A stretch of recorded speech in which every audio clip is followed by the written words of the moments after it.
Like, God is just love energy being expressed. The closer you are to love, the closer you are to God. The closer you are to God, the closer you are to peace. My goal is to strengthen my spirituality through discipline work, inspired action, and following my desires. Discipline is really tied to your self-trust. And for me, my self-trust, my inner trust is not as strong as it could be. I'm already knowing that because I have a lot of second guessing. I have a lot of... Sorry, I didn't know you. My discipline is tied to my inner trust because, okay, let's break it down. Discipline, you're doing what you say you're going to do. Whether that's working out, that's eating clean. For me, it's like posting a video every week. That's part of my discipline routine. Walking every day for 30 minutes or doing yoga or something else active. That's part of my discipline. Journaling multiple times a week is part of my discipline. Meditating multiple times a week is part of my discipline. As you strengthen your discipline and do things that you say you're going to do, that makes your inner trust have a good foundation. Your inner trust is tied to your intuition. Your intuition is your inner knowing, that inner realization. When you know stuff without knowing how you know it, but it's accurate every time, and it's a clear voice, or it doesn't have to be a voice, it could be a realization, it could be a picture. It's again like you knowing stuff without realizing why you know it. You don't necessarily have a concrete paper facts, but it's still facts. Now, if you have a strong inner knowing, but you keep second guessing it and doubting it, that inner knowing don't do nothing. It's not effective. You could know something all day, but if you keep second guessing it and needing somebody else to clarify, that inner knowing isn't as powerful as it could be. I know my inner knowing, when that junk is aligned, that junk is clear. And it comes like so naturally. And it's fun. Being in touch with your intuition is so fun because you feel like you got magical powers. My intuition really be tapping in when it's aligned because I feel like, girl, don't think I'm crazy, but being telepathic, like I feel like I know what somebody's about to say before they really spit it out.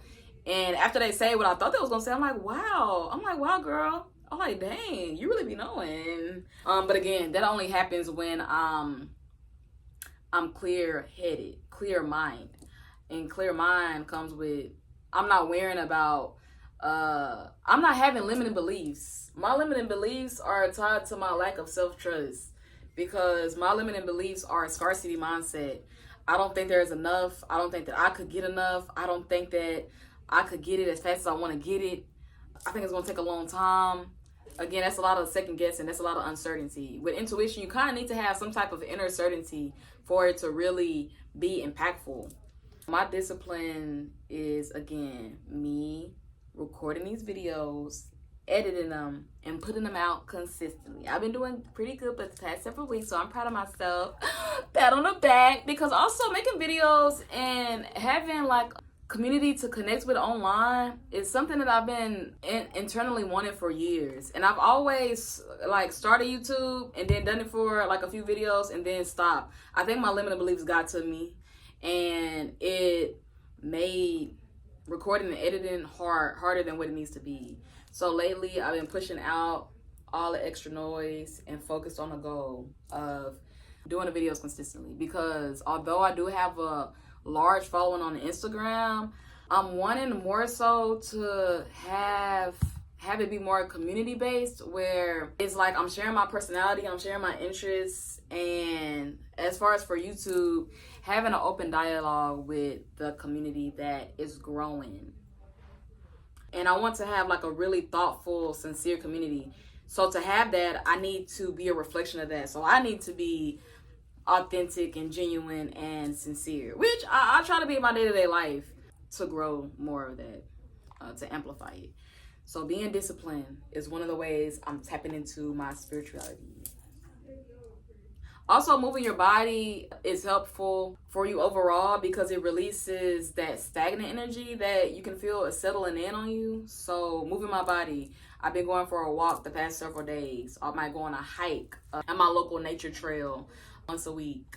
Practice yoga. Moving your body is strengthening that mind to body and soul connection that you have. You're grounded being grounded is also a part of discipline.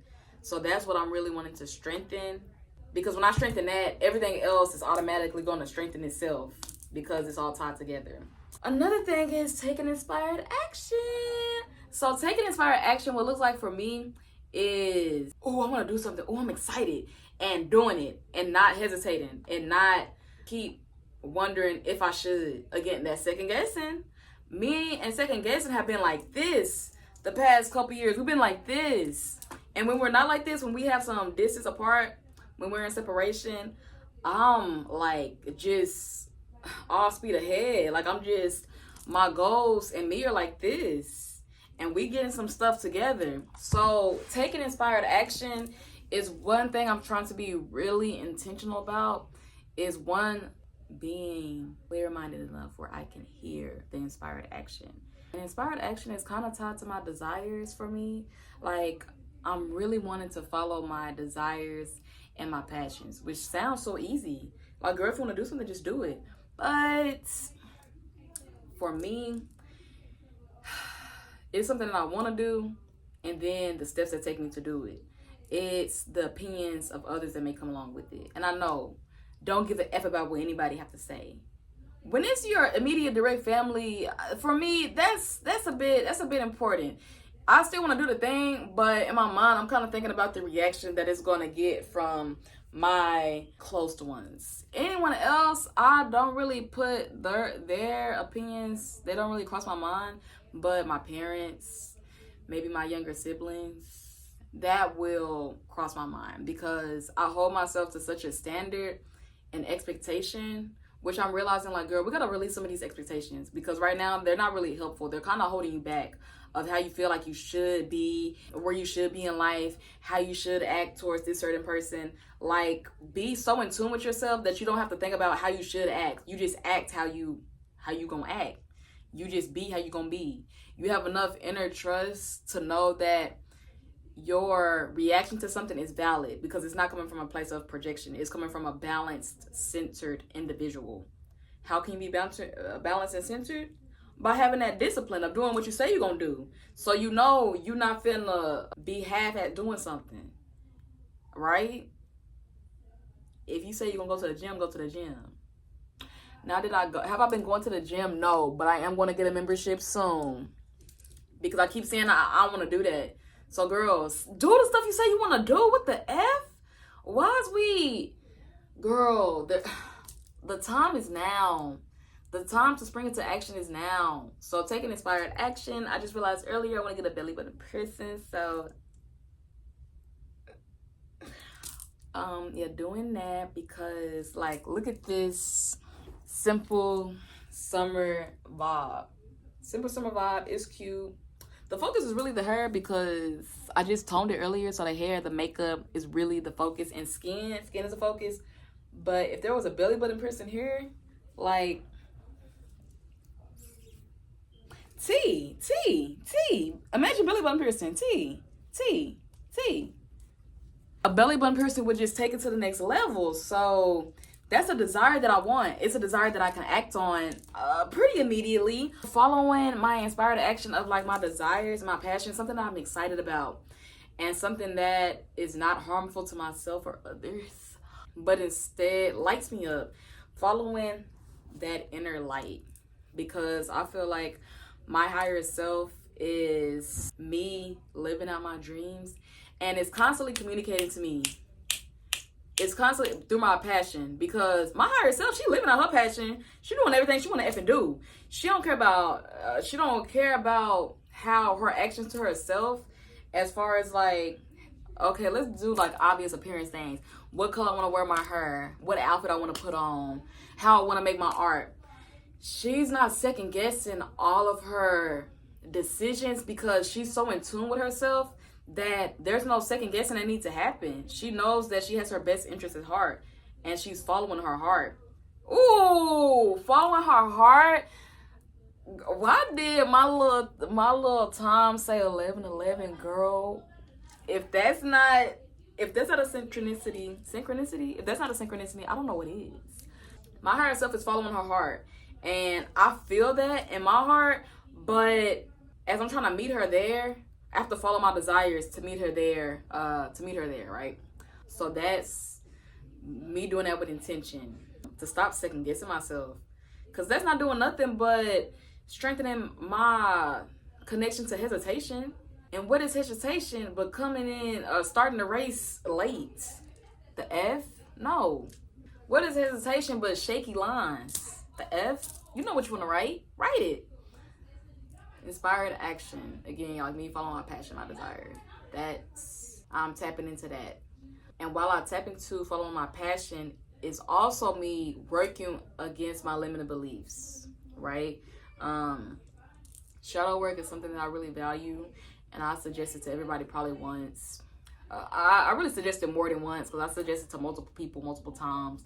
But I just find so much value in shadow work, because those journal prompts really be taking you somewhere. If you can face them, if you can meet them face to face, it'll make some eternal differences that is for the betterment of you. Being intentional about that and consistent with it, again, is something I want to add to my spiritual practice. So I can really see where my beliefs are coming from, so I can start weeding them out and ripping them up from the root. My shadow work is something that needs to be revisited with some weight behind it. I feel like I have good days and I have not so good days. My good days are supported by the momentum I'm building for myself, the actions I want to do. Like I went to the run club earlier this week. That's an action I wanted to do, and that's something that's healthy. You're getting active, you're being outside. I'm like, wow, this is making me feel good about life. Editing a video or making some art and posting it. Wow, I feel good about life. I'm closer to where I want to be. When I bed rot, oh my gosh, I feel horrible about life. Nothing I want is going to happen. You see how those are two completely different energies? I'm trying to be on the inspired side energy so I can stop taking my foot off the effing gas. Now, other ways I try to connect to my inner self is tarot. I don't talk about tarot that much with outsiders, but I be pulling cards for myself and my sisters every now and then. And honestly, people are scared of that because, yes, it does have a very fear-based history because of how it's shown in like our mainstream media. But for me, I work with light. I don't talk to nothing that ain't got nothing to do with me. I try not to involve myself with dark energy. I'll say I don't involve myself with dark energy. My spirit guides, guardian angels, higher self is things that I involve myself with. The cards are just used as guidance, and as I pull cards and read them, it's strengthening my inner trust. So that's one practice that I have in my spirituality. Praying is also something that I utilize. I really try to be a self-focused individual as far as like focusing on me and making sure that I'm in alignment, because what's ever meant for you is for you. It can't miss you. You can't make the wrong decision. I be panicking about whether I need to go left or right. Honestly, it's just going forward. All of it is going forward. If you make something that's like a mistake, now you can learn from it and know that that's an option in the future. Now you can know, do you want to go there or you want to go here? It's like, well, I remember going there last time and I remember how it ended up. Let's go on inside. That's how that is read for me. I need to get out of my head about there being a wrong decision when I'm moving forward, but instead just making a decision and lessening the hesitation I may have. Because a good amount of the time, my first thought is usually right, but when I second guess it, it lessens the potency of how committed I'll be to making that decision. Making my lived space my sanctuary is something else I'm going to use to, like, treating myself and my lived space as an altar to, again, my spirituality, which I like being connected to nature, because like humans, we are very much a part of nature. We are made from it. We're all made of the same stuff. So being in tune and being grounded and having a foundation in nature and the material world, while connecting myself to my spirit and soul and my God like energy. That's what I'm interested in. So treating myself And my space as a sanctuary, as an altar, is important to me, and that's something I'm going to be more intentional about moving forward. How do I treat myself as a sanctuary, you say? Well, putting on lotions and oils, fresh out the shower, having my skincare routine, exfoliating my body, manicuring myself, while also drinking adequate water, drinking smoothies, eating grains and yogurt and fruits and vegetables. That's some of the ways I treat my body as a sacred space. Moving my body intentionally through, again, walking, dancing, singing, stretching. Those are ways that I honor my body as a sacred space, because that's what it is. Listening to my body, as far as like, listening to my body is a way of me tapping into my spirituality, because you have inner discernment. You have discernment. Your body knows. Even if you're not a spiritual person, your body remembers. Your body is always like archiving things into your mind's like dictionary, in your mind's fouling system.